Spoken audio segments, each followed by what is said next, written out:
Hi, everyone. Welcome to another live stream. Well, actually, technically, it's not a live stream. It's a pre-recorded live stream. I am live on the same day, but I'm just a few hours early because unfortunately at 2 o'clock today, I have a conflict. So it was either I didn't go live or I went live with a pre-recorded video. So that's what today's segment is going to be about. So I apologize for not being live, but I hope that you still will post any questions that you may have in the comments. And I hope that you'll enjoy today's content anyway. As you know, in August, we are back to basics.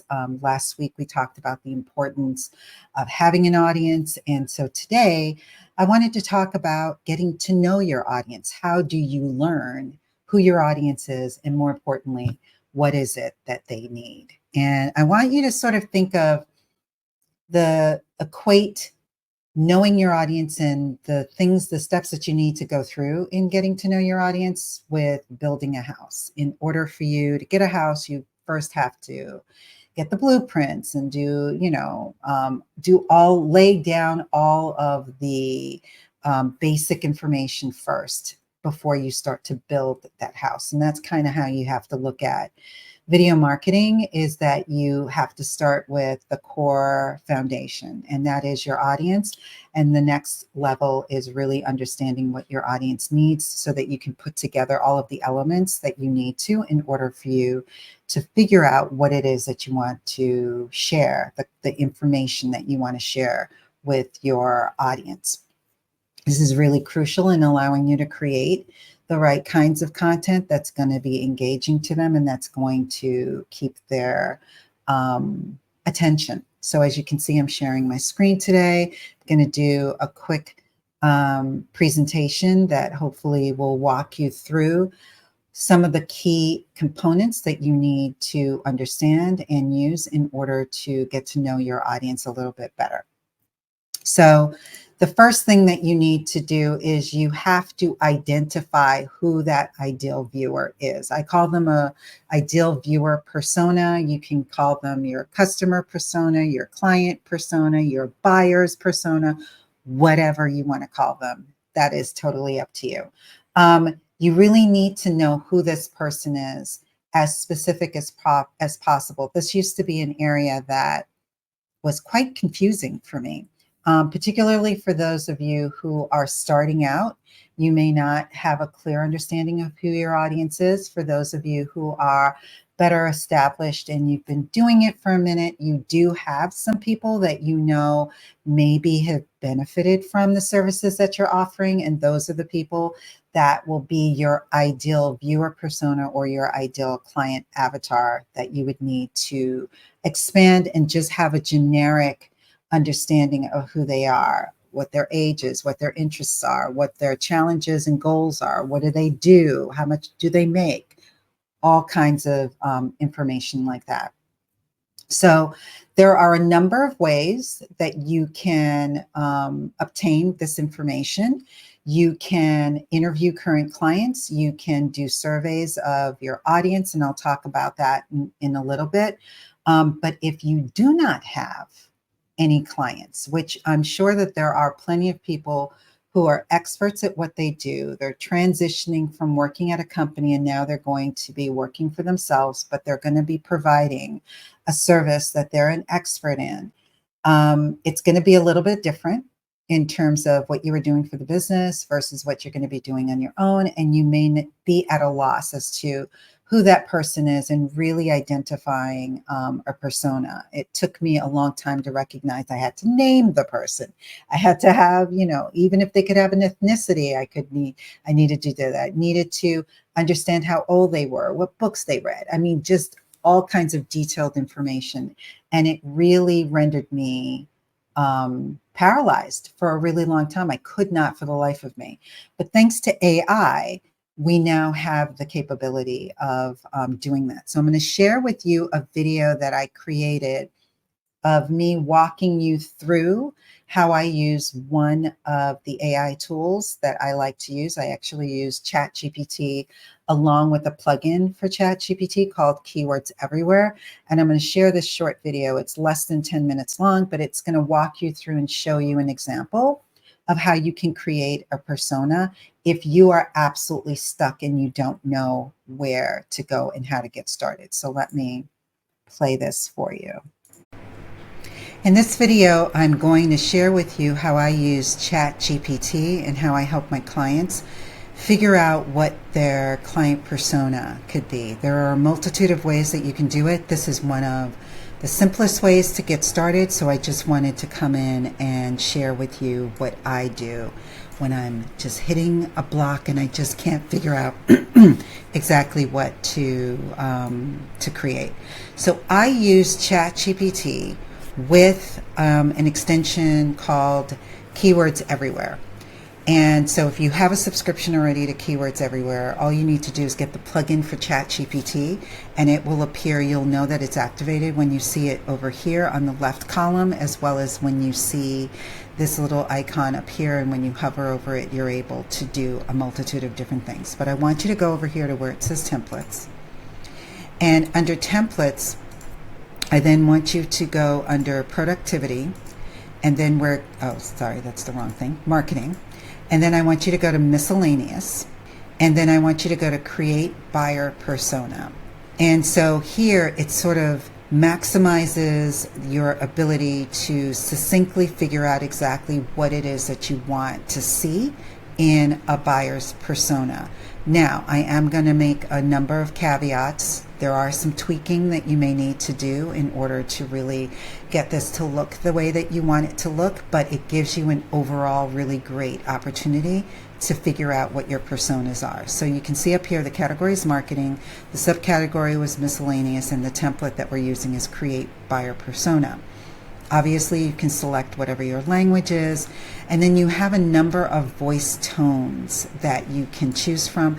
I usually go with casual or friendly, but you can choose any one of these. And then the writing styles, again, you can leave it at default, but you can speak or choose one that's a little bit more closer to what your style is. I like to be as descriptive as possible, but maybe you're creative, or maybe you want it to be more conversational. You can certainly change it to that. The next thing here is that you need to input what it is that you sell. This is where in some instances with the output you may need to tweak things a little bit because it may not come out exactly the way that you want. But in this particular example, I am going to use, I think I've done my remote services, so I am going to say that I am selling group coaching for business, to business coaches interested in marketing interested in video marketing and using video marketing. So I'm being very, very specific. And then where do I sell? This is just basically in terms of, are you only in the US? Are you only in a particular state? So this could apply if you are a brick and mortar company, or if you are remote like myself. I pretty much am worldwide, so I can put down worldwide. It doesn't really matter, but I could put down easily United States if that's what I chose. This is the prompt. All of this information that is in here is in the prompt. You can read through this if you want to. I highly recommend that you do that so that you can see what it says. If you want as well, you could copy this and use it, say, for example, in Gemini or in Copilot or any other chat type of platform and see what the results can be. It's always good to compare. And then you click on Execute Template. In some instances, it'll rapidly do this. In other instances, it may take a minute. So it just depends on what kind of information that you're giving it. And so you can see it says it's a user persona creation for group coaching to business coaches interested in using video marketing in worldwide. And then now it's giving me my persona. It's saying that it's a female by the name of Sarah Thompson what their age is, their occupation as a business coach, their annual income, their marital status, their family situation, and where are they globally, or where are they located. So this could be anywhere in the US, Europe, or Australia. Then the user description. This person's experienced in business coaching. They aim to elevate their services with video marketing. She seeks guidance on how to integrate video into her coaching to reach a wider audience. She values quality education and is willing to invest in group coaching that offers practical strategies, tools, and support. Then some psychographics. These are typical data points and what the answers for this hypothetical person would be. And then what are their shopping behaviors? This gives you an idea in terms of how much money, hypothetically, would they be wanting to invest in a program that provided the services that you have. How often would they want to invest in this? What are their preferred channels, etc. So you can, from here, ask specific questions. You can also even say, well, what is a specific pain point that this person, let's see, what does Sarah currently struggle with the most that is preventing her from creating videos to market her services? So we can type that in and see. Okay, her biggest struggle preventing her from creating market is her lack of confidence with video production. She feels overwhelmed by the technical aspects of video creation, such as editing, lighting, and equipment. She's unsure of how to present herself on camera. Additionally, she's pressed for time, making it hard to prioritize learning new skills while managing her coaching business. She also worries that the videos won't deliver a clear return on investment, causing hesitation in fully committing to video marketing. So that is definitely something that a lot of people experience, and I'm doing this persona obviously based on myself and my business, so I can understand all of these elements, and if I want, I could even dig a little deeper, asking more detailed questions so that I can have a clearer understanding of how this persona would respond, and therefore what I need to do to attract them to my services or to create content or specific programs or services that would be able to address some of the problems that they're having. So this really, for those of you who are absolutely clueless as to where to get started, this is a great start and it's a great option, and I highly recommend it. So that gives you an idea of how you can use ChatGPT, which I totally highly recommend. And then from there, what you can do is you either can use that or you can use a multitude of other tools that are available. So let's get back to, sorry about that. Let us, wrong one. There we go. Or we can do it this way. So besides using ChatGPT and keywords everywhere, you can certainly do surveys and things of that nature where you can interview either current clients, or you can interview people that you believe could be a prospect. And those are people that you can meet in various networking groups. You can meet them at various places like webinars and things of that nature, or they could be referred to you. There's a number of different places where you can meet those types of people, where you can either interview them or you can do surveys where you can have them fill out information and then be able to submit that to you, and you can make an assessment based on that. So I highly recommend that you create a detailed client or viewer persona so that you can hone in on who it is that you need to talk to in your videos and what do you need to share with them. What are some of the typical pain points? The example that I showed you in that video was pretty on point. A lot of the pain points that our clients have are pretty universal. So it's not like You're going to need to look for something that really is an outlier and only exists for a few people. It's pretty generic. Some of the pain points that we all have, depending on, regardless of what it is that we're targeting. So I would highly recommend being able to do that.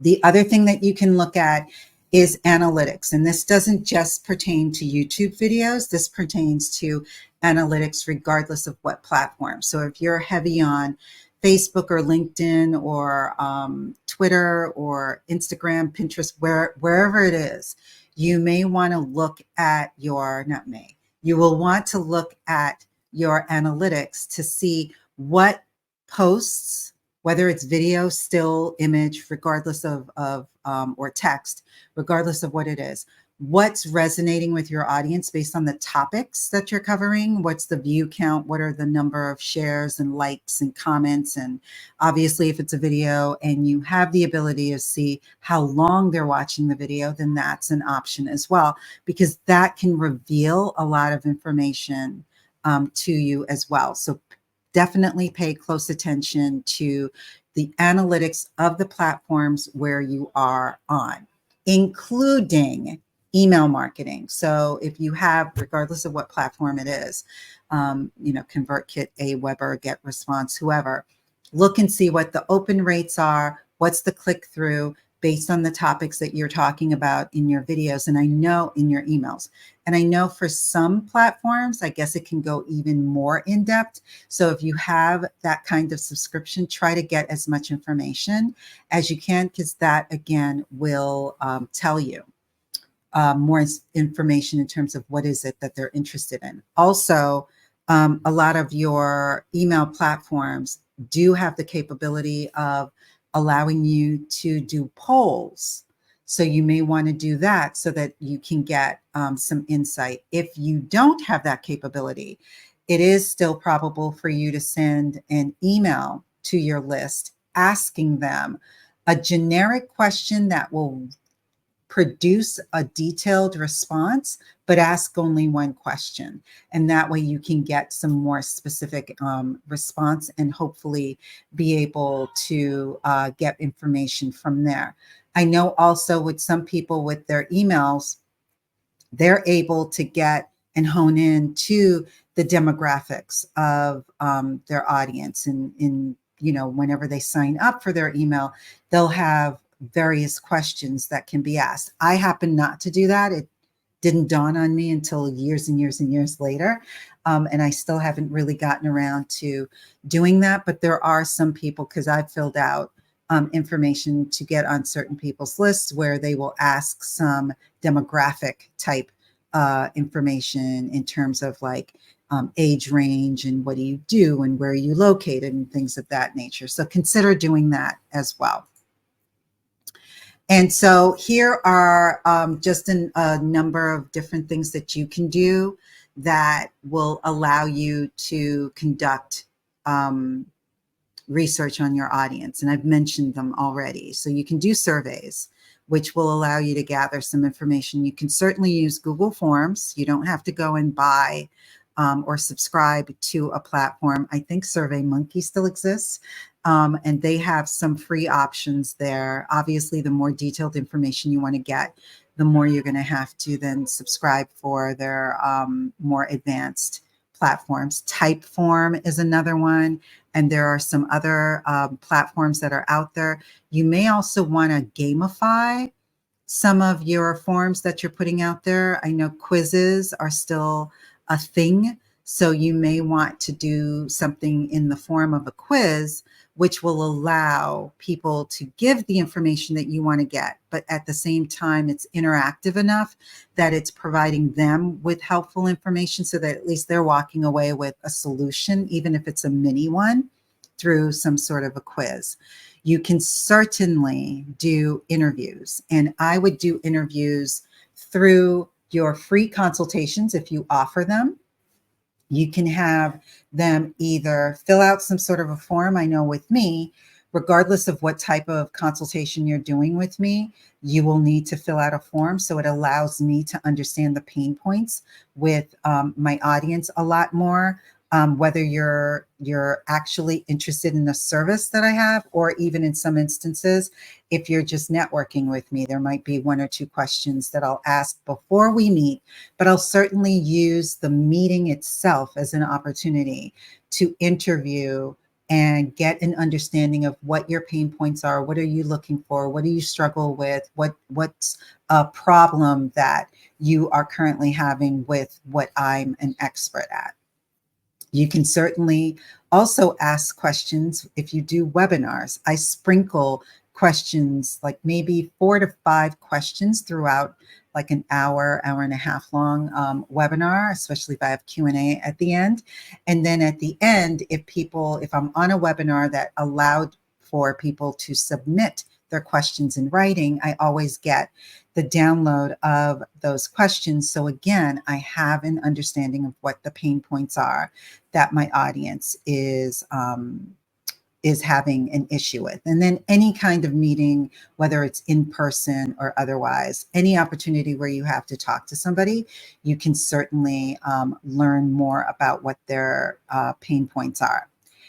If for whatever reason you're not at that stage where you're doing networking calls, where you're having an opportunity to do webinars, or you have the opportunity to talk to somebody, then I would utilize social media platforms. So you can go into social media groups such as Facebook groups. Maybe it's a membership that you're a member of. Maybe it is some sort of a network gathering where maybe you can't ask specific directed questions that will benefit you, but maybe you can get an understanding just from reviewing some of the responses. So an idea could be that for me, for example, I'm in the video marketing, video editing, video production, YouTube marketing sphere. I could join a group that targets that audience that's obviously run by a guru that's bigger than me. And instead of me going in and asking directed questions, which will probably not be looked upon favorably by the owner of that group, I can just gauge by looking and seeing what questions are people asking? What are the pain points that they're struggling with, that they're looking for responses to? So that is something that you can certainly do in whether it's a Facebook group, or maybe you're a member of an organization that, again, is a higher level of what you want to do, but they're going to still have the same types of questions that people are asking. So you can get an understanding of what their pain points are and use that. You can also go on to gurus or people that are above you and go onto their YouTube channels and look at the comments and see what are the questions, what are the comments that people are saying, because those people are likely to be ideal clients of yours, or at least they share in common the pain point with your ideal audience. So at least it will give you some insight in terms of other areas that you may be an expert in. And so those are just some ideas that you can utilize in order for you to figure out what your audience may be needing. So let's recap. So the first thing that you want to do is you want to define your audience, because by defining your target audience, you need to and will be able to identify what their pain points are, what are they struggling with, and then match that to the solutions and the ways that you can help your audience. In order for you to do that, you need to create a detailed persona. It can't be something superficial. It really needs to be something that's detailed. And the reason and the logic behind that is because you'll be able to talk directly to that person. You don't have to worry about trying to talk to the masses. You'll be able to talk to, in my video example, Sarah Thompson. I know exactly what Sarah's problems are. I can address all of those problems in my video. And even though I'm only talking to Sarah, it will reach other people, because every person that you're identifying as a potential client represents so many more. So you're still going to be talking to the masses, even though you're only speaking to one person. and then use the analytics that you have access to, whether it's from Facebook, Instagram, LinkedIn, wherever it is, even if it's on YouTube, you'll be able to get some demographic information for sure, and you'll be able to get understanding of what are they attracted to, what are they clicking on, what are they reading, what are they commenting on, and whether it's that they're doing an emoji or if they're actually using the words to talk about whatever it is that you've mentioned. So again, thank you for paying attention, for being here today. I'm sorry that I wasn't able to come in live, but I'll be back next week, and I'll be able to share with you what we will be talking about next week, which will be getting started with video marketing. And then at the end of the month, the last live is going to be me answering your questions. So if you have any questions with regards to video creation, video marketing, YouTube marketing, whatever your questions may be, please submit them to me, because I will be going through the questions that are submitted and then doing a live where I'm going to be responding to those questions live. And that's going to be on the 28th of August at 2 p.m. So definitely, if you have any questions about the personas and knowing your audience, feel free to post them here and I will respond to as many as I can. And then I might leave some left over for the end of the month when I do the Q&A live on the 28th at 2 p.m. All right. So take care, and thanks as always for watching. Take care.